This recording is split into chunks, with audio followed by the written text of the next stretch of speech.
Hello, good morning. My name is Adam Warski. I come from Warsaw, Poland. And the first thing I should do probably is share my screen. So let me do that quickly. Window, this one here. Yes. So I hope you can see IntelliJ. That's what you should be seeing. So I suppose it's about time to start. Let me see if everything works here correctly in the chat. Okay, well, I'm all good. Okay. Okay, welcome again to the session on metaprogramming. As I said, my name is Adam Warski. I hope you are having a great conference, and I hope also we'll be able to meet in person quite soon.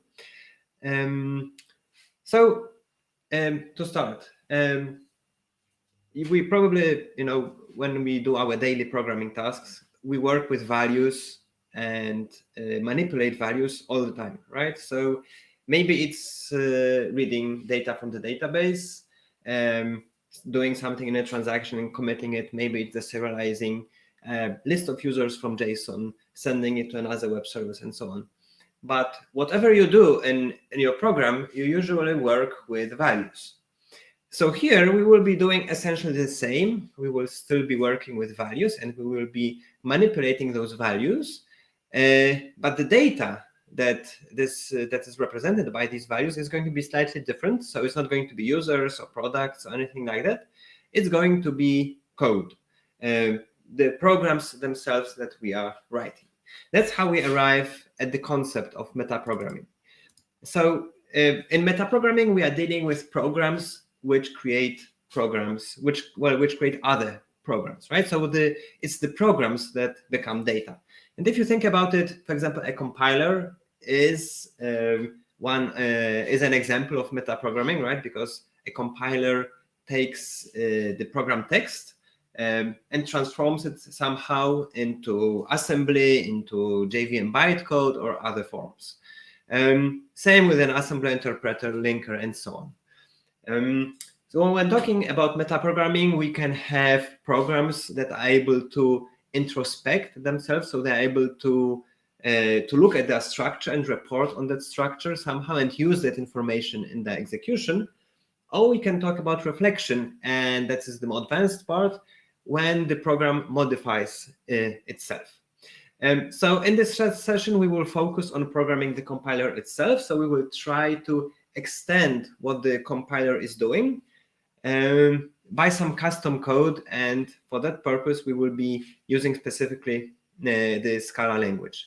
If you are not familiar with Scala at all, Scala is a functional programming language which blends in object-oriented constructs. So if you were using .NET or Java, it should look quite familiar. If you've been using functional programming languages, it should look quite familiar as well. The main feature of Scala is type safety. So it tries to push the boundaries on what is practical to express via types. And in a way, the metaprogramming capabilities in Scala are an extension of that, because we are trying to do as much work as possible upfront when the program is compiled, so that we have to do less work when the program is executed. So metaprogramming is by no means anything new that Scala brings. So I won't be updating IntelliJ right now. Metaprogramming is not something new that Scala brings. It's been out there for a long time. For example, Lisp is a prime example of a programming language which has macros at its core. In Lisp, programs are data and data types programs, so this distinction is completely blurred. We also have other languages like Racket, an extension of Haskell, Clojure, Rust, which also have macros in some similar way to which we are going to talk about today. There are also other forms of metaprogramming. If you've been using C++, maybe you have seen templates. So these are ways of filling in gaps in a class definition. So that is a form of metaprogramming as well. If you've been using C, you've probably used the preprocessor. That's metaprogramming as well. The preprocessor directives is code that is being executed when we compile our C program, right? It's not executed when the code is being run. It's being executed when the program is compiled. So these directives over here, they're used to program the compiler. And we also have code generators probably in every language. So I'm coming from a Java background. I work mainly on the JVM. So and I guess Java is still one of the most popular languages out there. So what about Java? Does Java have any metaprogramming capabilities? So in Java, we are usually doing this using annotations. So annotations form a language that is added on top of Java. It is quite a simple language with a very basic type system. It doesn't have any abstraction possibilities, and complex constructs, or even non-complex constructs. It's a very simple language that is added on top of Java. And we can process annotations in a couple of ways, right? So we can do compile time annotation processing. For example, Lombok does that to generate some boilerplate for you. So this is like classical metaprogramming, right? We extend the compiler with a plugin that understands some annotations. But we can also do load time bytecode manipulation. Aspect-oriented programming libraries do that. So when you load the class into memory, there's some kind of transformation that changes the bytecode that we are doing. So when we are dealing with operations on the bytecode, we are definitely talking about metaprogramming as well. And finally, we've got the most popular one. So runtime bytecode manipulation. That's the basis of frameworks like Spring and JEE. So in fact, when you are working with Spring and JEE, you are programming these frameworks through annotations. So the annotations that are defined by the framework define the language in which we program these containers, right? And they are doing also metaprogramming by doing runtime bytecode manipulation. So in our case, we will be doing something else. We will be doing things at compile time, not at runtime. And Scala has a long history of using macros. So they've been around for 8 years now. They've been introduced as an experimental feature, but nobody really took that seriously, and people just started using macros anyway, even though they were experimental. However, still it gained quite a lot of popularity, but still the API felt experimental. So it was quite difficult to use. It was fragile, not very type safe. So there definitely was a space for improvement. And here you can see a non-comprehensive list of some examples of where macros have been used in Scala. So for things like typecast derivation, which we are going to see later as well. So typecast derivation is any situation where you want to generate some code based on the structure of your data. So for example, you can generate, using Circe, you can generate a JSON codec for your data classes at compile time, so you don't have to do anything at runtime. You can translate code to SQL queries. You can extend the language with some metric types and so on. You can do dependency injection. Lens libraries allow you to introspect and modify deeply nested data structures. You can generate parsers. There are some testing utilities and more. So this proved to be very popular in the Scala ecosystem. And that's why a month, I think, or so, Scala 3 was released.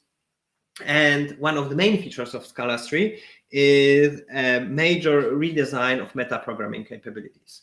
So we've now got inlines, which is the simplest form. An inline is an instruction, a guarantee that, well, it's an instruction to the compiler that it has to inline expand the definition at compile time. And if the compiler is not able to do that, there will be a compile time error. There are macros, which are more advanced than inlines, and they can be used to programmatically generate code. And also we've got tasty reflection. So each time you compile Scala code to either bytecode or to JavaScript or to native code, there's also, because these are these three targets to which you can compile code, there's also a serialized representation of your abstract syntax tree written next to it. So another macro from another place, like maybe your macro, can actually leverage the information that's in this abstract syntax tree. So it's much richer in information than bytecode, which loses a lot of this information that's present in the Scala source code. Okay, so we will see some live coding of macros. Hopefully it will work. Before that, a quick introduction of about who am I actually, and why would I be a good person to talk about Scala macros. So I've been doing Scala programming for quite long now, 8 years, I think, professionally. Out of the total 15 that I'm doing backend engineering, I've created a couple of open source libraries that are based on macros, and some others which are not based on macros as well. Day to day, I'm a software engineer and co-founder at Software Mill. We are a custom software development company. We've been remote and distributed since our beginnings 10 years ago. So we are working on distributed systems, big data, blockchains, messaging. We are doing Scala, Kafka, Cassandra consulting. So if you would be interested, take a look at our technical blog. There's a lot of different articles on different technologies out there. I think the quality is quite high, so maybe you will find something that will interest you. Okay, so let's jump to our example. What will we be writing? By the way, if you have any questions, I will keep an eye on the Q&A tab and on the chat if possible. So ask these questions and I will try to answer them as we go, or if not, I will try to answer them after the session. Okay, so let's write an example macro. So our running example will be the following. So quite often we want to time the execution of a function, right? So let's say we have a function called f, which takes a parameter and returns an integer. And what the function is doing a thread.sleep. So not very interesting, but you know, it's a demo. It sleeps for some time depending on the parameter, and then it returns 20. So yeah, a function like any other, right? So how can we measure the execution time of this function? So what we have to do is we have to capture the starting timestamp, then we print line the result of the expression, which is a try invoke f10, right? And finally, when this is done, what we want to do is we want to capture the end timestamp, system current time millis, and we print line evaluating f10 took end minus start milliseconds.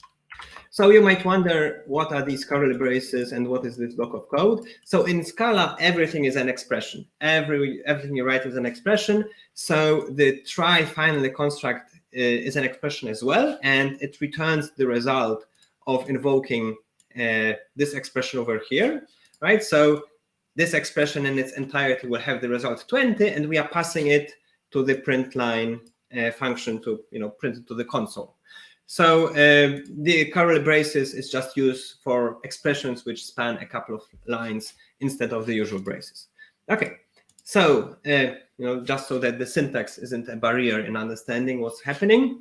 So let's run this, and we should see that it should sleep for about 5 seconds, right? Yeah, it took evaluating this function took 5 seconds.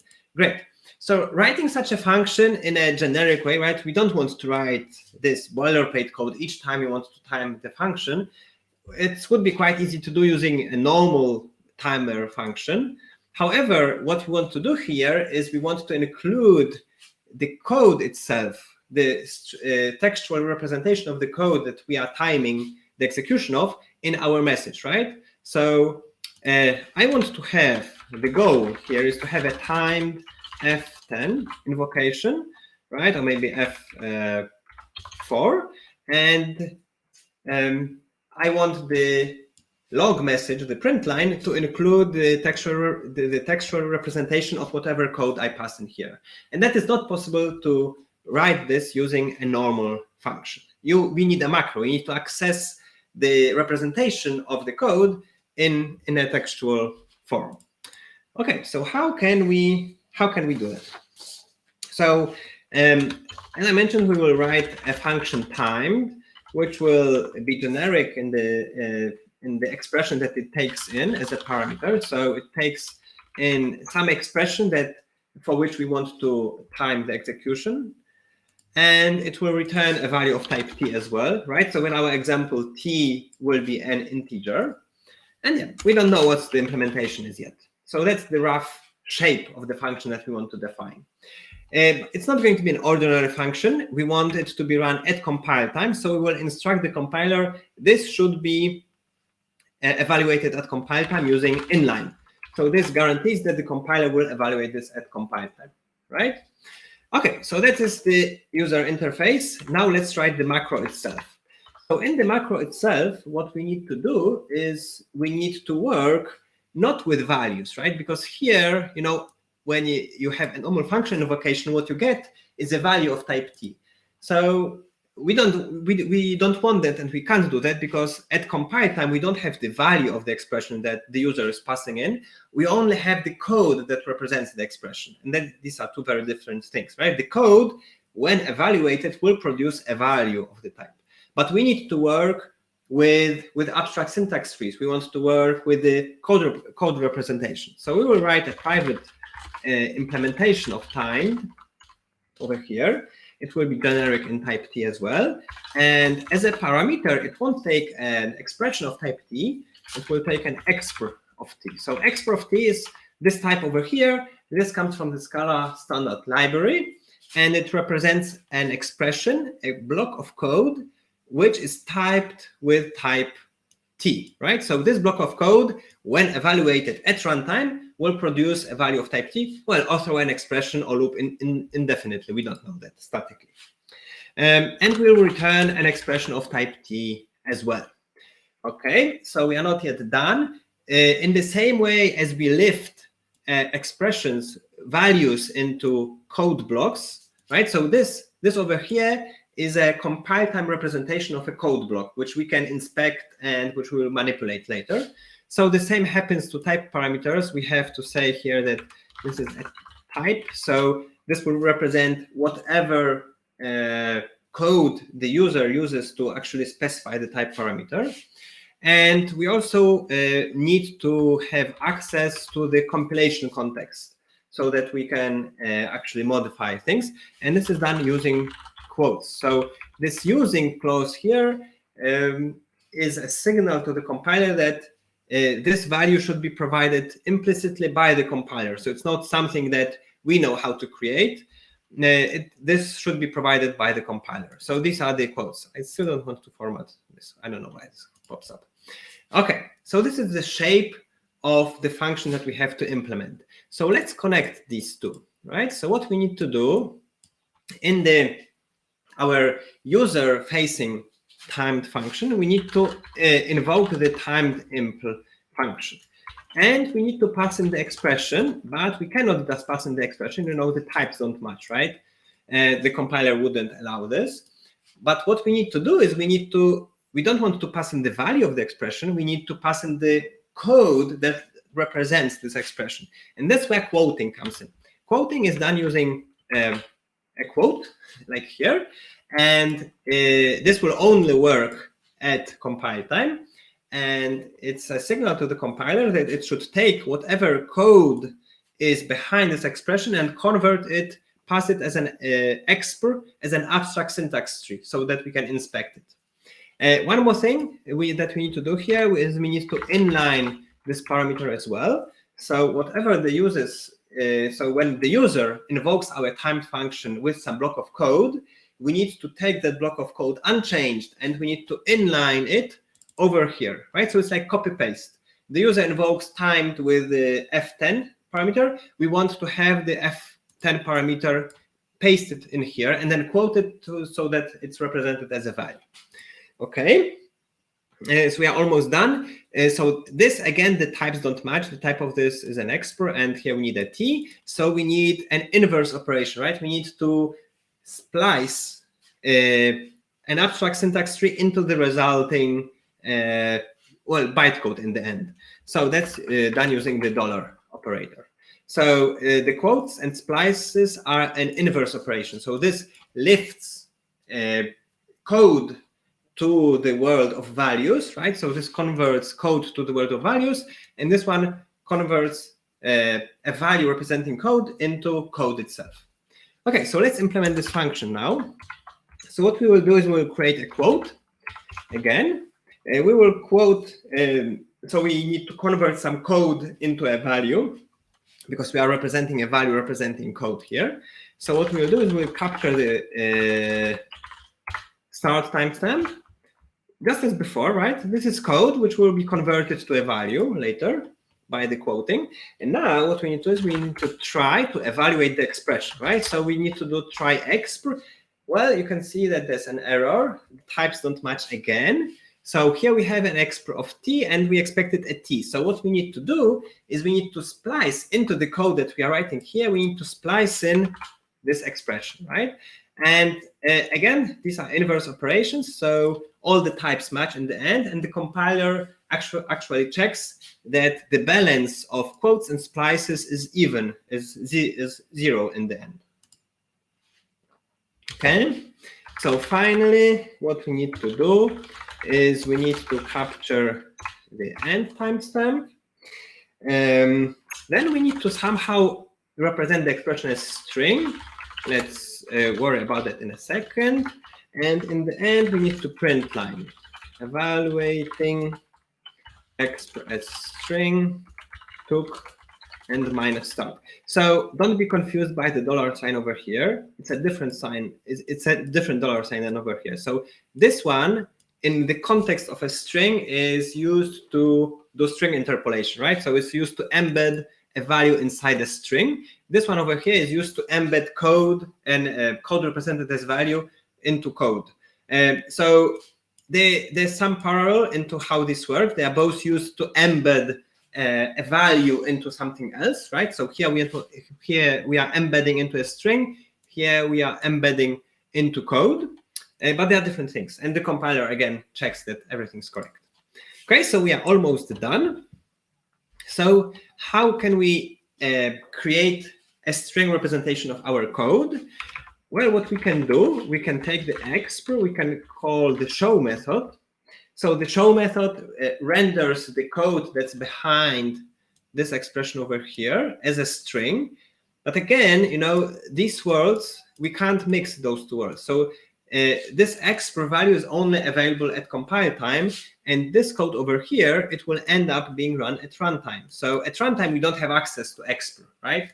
And we can splice the code that's behind exp into the runtime representation, but we cannot use exp itself. So we have to do some splicing here. We cannot really splice the string as is. We need to have an expression that represents a constant string, and we can do that using the exp constructor. Okay, we should be good. We create the constructor over, we created the expression over here. So now let's test it. So let me copy this function to our test over here. Okay. Now we will import 210 we will import our macro definition that we have created over here. Now let's try using it. Timed F4 maybe. And let's run it. And let's see what happens. And 2 seconds. And yeah, you can see that indeed it worked. So the textual representation of our function isn't maybe exactly what you hoped for, right? Because it contains the fully qualified path to the object. And that is kind of, you know, the compiler doesn't really care about imports. It always uses the fully qualified names. But we can also, you know, to be sure that it works, we can do it twice. So yeah, so how that's how a macro is structured. If you would like these messages to be nicer over here, we can actually improve the output. So what we can do, I won't write it all. I will just do an ugly. I can never find the get rollback. So what we can do. Let's take a look at the function over here. So what we can do is we can take the expression and we can analyze the tree that is behind this expression, right? So we can see how this tree is constructed. So if this expression is an application of a function to some parameters, we will just use a nicer way of rendering this expression as a string, right? If this expression is something else, like maybe a block of code or whatever, we will just show it as is. So using this, we can see that if we try to run this again, we will now get probably nicer output, hopefully. Yes, you can see that the output is now nicer because we have, because of this hand created rendering of our expression as a string. So again, all of this, runs at compile time, generates code at compile time. So there's no runtime overhead at all. So this, you can inspect the bytecode and find out that indeed the bytecode generated by this timed call will include all of this code inlined as expected. Okay, so now let's look at another example. We don't have that much time to live code the entire example, so I will do some shortcuts. So let's look at type class derivation. So type class derivation is concerned with generating, as I mentioned before, generating code based on the structure of your data. So in Scala, we have something that is called a case class. If you are familiar with records from other languages, it's the same thing. It's a class which can be easily constructed. It's immutable. It contains implementations of equals, toString, hash code, and so on. So all the boilerplate is there. And it's the basic data structure in Scala. It's also part of the algebraic data types implementation in Scala. So here we have some very simple case classes. And the goal is to define a SafeShow, a SafeShow method, which will render it's like a toString for that object, but it should filter out any suspiciously looking fields. So if a field is called token, or maybe if it's called API key or password, the value should not be printed, right? So we want like a safe toString representation. So we want to automatically generate implementations of this interface over here. A trait in Scala is like an interface in other languages. So we want to automatically generate implementations of this interface so that given an instance, for example, of test2, the value of token will be starred out. Okay, so that's type class derivation, right? And we want to do it at compile time. So we could write a macro by hand. Of course, that's possible. But instead, there are libraries out there which make it easier so that we don't have to write the whole macro ourselves. There's basic support for type class derivation in Scala itself, based on mirrors and inlines. There's also Magnolia and Shapeless, which give you a bit more power. Here we are going to use Magnolia. So to implement the derivation, so the automatic generation of instances for these objects, we will use Magnolia. So what we have to do is we need to first extend the derivation trait. And you can see here that it complains about some missing code. So let's quickly write it. So the first thing that we need to do is we need to override the join method.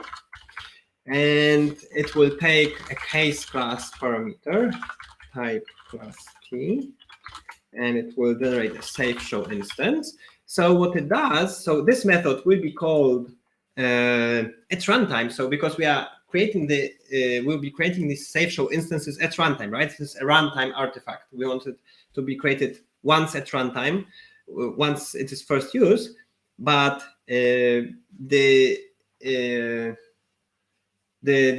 code used to actually invoke this generation will be generated at compile time.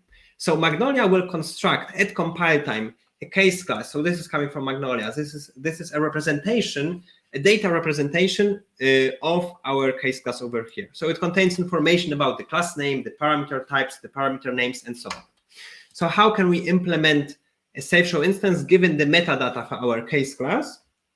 So what we can do is first we take the label of the class. So it's the name of the class, right? It's context type info short. And then we return a new SafeShow of t.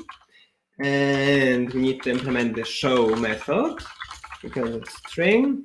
and we take the params. So these are the parameters. So this will be like F1 and F2 over here, token and text, and so on. So we take in the parameters and we map over them. So for each parameter, we have the label. Parameter label is param.label. That's the name of the parameter. So for example, F1 or F2, the parameter value is, if the value is sensitive, in a second, then we just return 3 stars. Otherwise, if it's not sensitive, we need to recursively invoke the SafeShow function. So this is provided again by Magnolia in the metadata. So we can take the type class implementation for this parameter. So param.type class will be the implementation of the SafeShow type class, for example, for string or for int of whatever the parameter is. And we need to call the show method on the value of that field. So the deref is a dereference, so it takes the value of that parameter. Okay, so this gives us a list of no, not yet. We need to create a string representation. So param label equals param value. So now this will be a list of strings. Each string represents a single parameter. So we now, what we can do is we can create a string that first comes the name of the class, and then we take the parameters and we concatenate them into a string using a comma. Okay, so we have this. We also need this a split implementation. So that's for when you have alternative cases, but we are not going to deal with that over here. The implementation of is sensitive is in fact very simple. It's not that interesting. So we simply check if the name, the label of the parameter, right, contains some stop words like token, API key, password, and so on. So if it does, we render it as 3 stars. And that's it, right?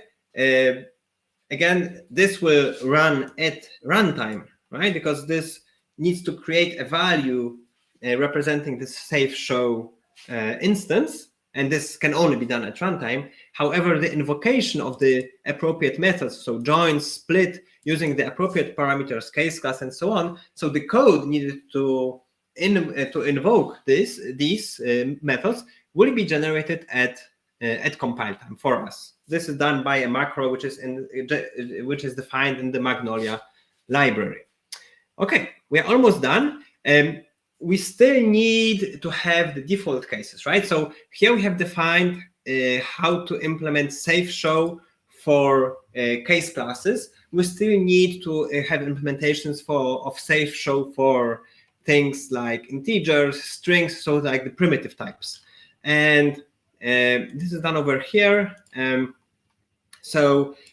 For any value that it has lower priority because the parameter is unconstrained here. So if we are not able to generate an instance for the SafeShow for a case class, this implementation will be used over here. And what the implementation does is it simply, does a toString, so without any additional checks. Okay, so we're almost done. What we can do now is we can write that this derives SafeShow, all of these 3 classes. So this derives SafeShow is a Scala feature which will automatically add a value which is lazily computed on first access, and that value will be the instance of the case class for the respective class. And this is this derives SafeShow will actually automatically use this code that we have created over here. So it calls the derived method, which is defined in the derivation trait. Okay. Now, the one last thing that we still need to do is we need to write some tests. So if only my mouse would work, yes. So what we need to do is we need to have nice syntax, like we want to create an instance. So here we create an instance of our test1 class, and we want to use the dot syntax for it, right? So what we need to do is we need to write an extension method which adds the SafeShow method for an instance. And let's do this here. So we can write an extension for any type T, and here's the value of that type. And we say that there's a SafeShow method which is using a SafeShow instance. So again, this using is the same as we have seen before. It's telling the compiler that the value should be implicitly provided automatically, and the compiler will look for the value in the current scope, which includes whatever is defined in the companion objects over here. And the companion objects will include SafeShow instances thanks to that clause. So this is all good. And the extension method will return a string. So what we need to do is we need to summon the SafeShow instance that's given to us by the compiler and show the value. Don't worry if you don't I can expect that you don't understand all that's happening. I just want to show you the general mechanisms that you can use in Scala when you are writing macros. I don't want this, to be a comprehensive tutorial to Scala and all of its features. Just, like a taste, so that maybe you get interested, and there's a ton of introductory material and courses which you can use to actually learn more about these mechanisms. So here we have defined an extension function which will allow us to actually invoke SafeShow method on any instance, right, on any type over here. And so this SafeShow will invoke this over here. So we summon the SafeShow instance, which is given to us by the compiler, and we invoke the show method on it. So for case classes, this show method will invoke this code that we have created here. And for non-case classes, it will invoke this code over here. Okay, so let's try running our example. So here's the code that we are running, and it didn't work for some reason. That's not good. We should have seen stars. So let's think, why didn't it work?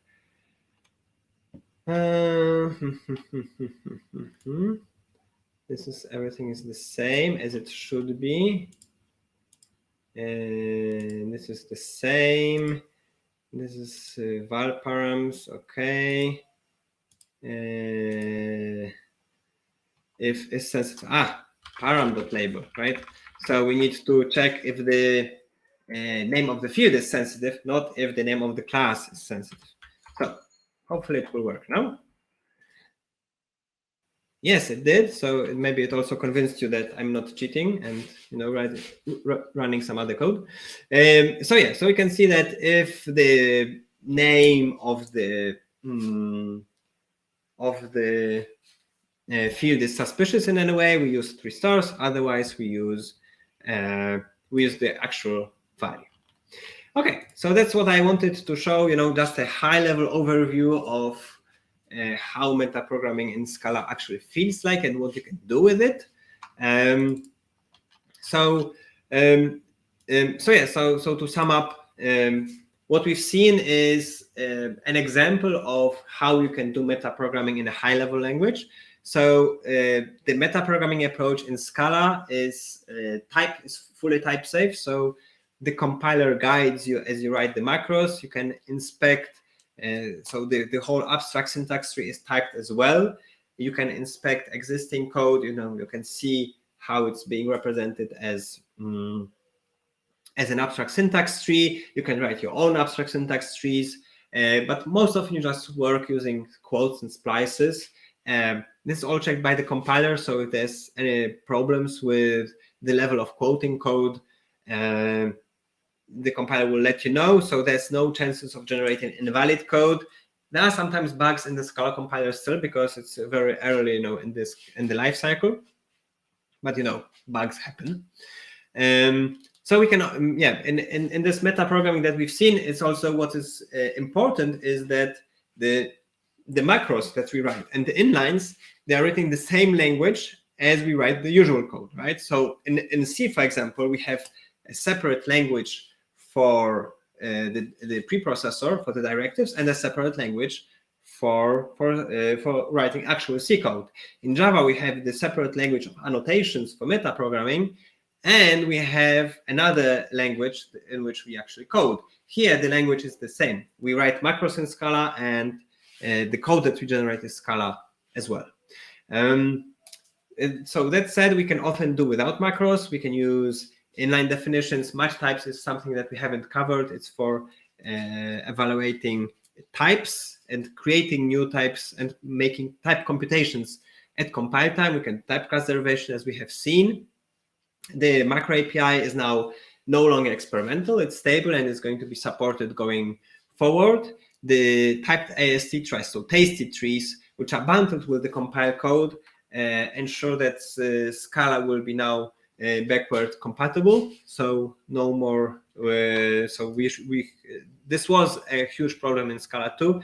This should be gone in with Scala 3. So if you are interested in Scala and if you would like to start with Scala, you can take a look at our Scala page. It contains links to books, various tutorials, video materials, podcasts, and so on, depending how you prefer to consume content. This presentation is available on GitHub. You can try to import it and play with the code. The Scala 3 docs contain a comprehensive documentation on Scala macros. There are also some blogs which you may take a look at. And finally, if you're interested in Scala news in general, check out our Scala Times newsletter. Each week we send out a bunch of links on what is happening in Scala. So with that, that's all that I have, and thank you very much. I don't think there are any questions, but if you would have any questions, you can always you can ask right now, or you can catch me on Twitter and other social places. My email is easy to guess as well.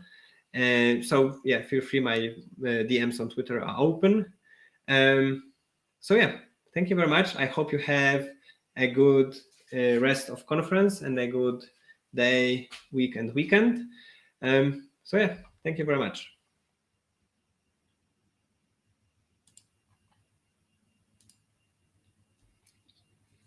There's a countdown. So it's my last chance to say goodbye then.